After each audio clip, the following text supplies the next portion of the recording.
Hello everyone, কেমন আছে সবাই?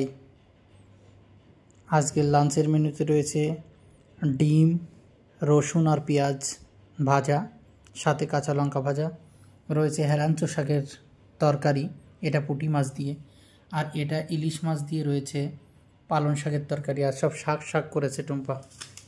যাই হোক, দুপুরে খাবার টাইমে ডিম, পেঁয়াজ, রসুন ভাজা আমার খুব প্রিয় এবং খেতে তো লাগে।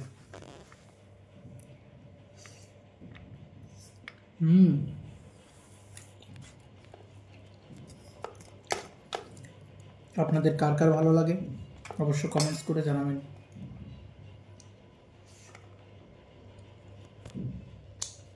দারুণ হয়েছে।